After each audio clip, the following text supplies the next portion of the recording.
Hi, this is my response post to Module 2, Learning Styles and Foundational Theories. So I'm going to attempt to try to respond to everyone's post.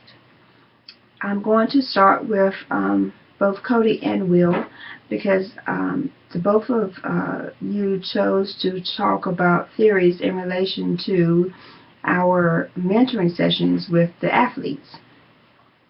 Cody, you talked about the Chickering theory with the 7 vectors and the transition theory, and you used the mentoring as an example of ways for us to help students transition. Will, you talked about the Kober theory of moral development, and you talked about the moral code that students have to instill within themselves.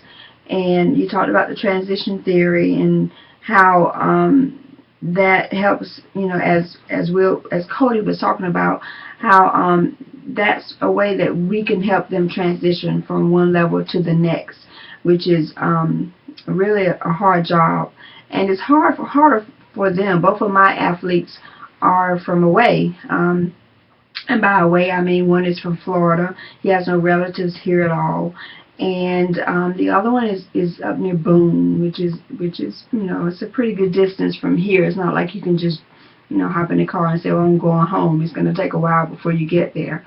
And so the change of environment is kind of hard for them.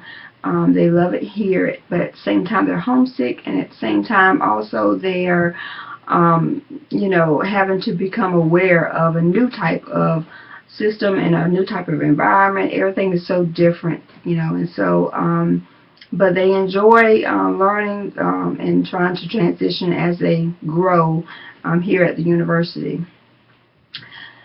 Will, you talked about the Perry's theory and for ethical and intellectual development, which I agree with you. It's good for advising students, and it's a good theory to talk about right and wrong reasoning.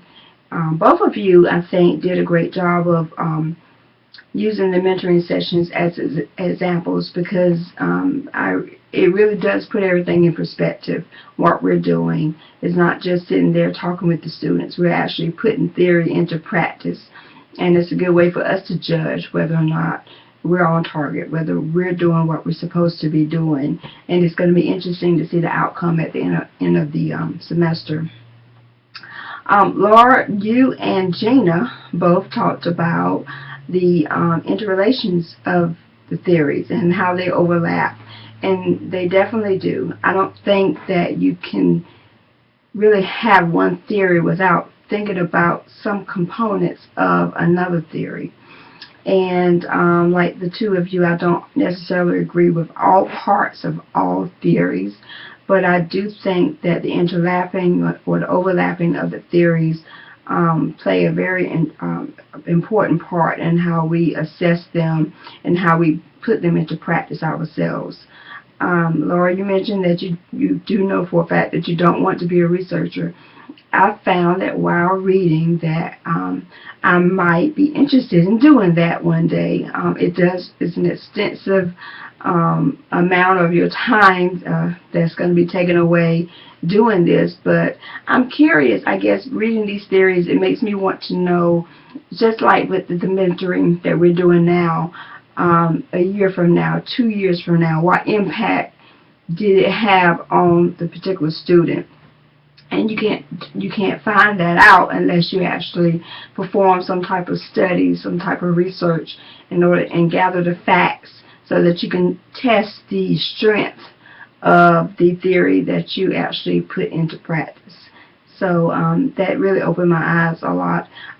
Laura, you mentioned the development of women. You enjoy those theories because they are about identity, and you like that the theories are used in a lot of ways, not just in college development. And I found that to be very true. Gina, you talked about the Cope's theory and how you liked it because it was more adult-based, and that you talked about the 4 parts of it: the feeling, the watching, the thinking, and the doing. I am more of the feeling and thinking type. And so it's interesting to know, as you also talked about self-awareness, and how a lot of the theories talked about how we define ourselves. So they were all very interesting posts, and I look forward to seeing you guys in class. Okay, bye-bye.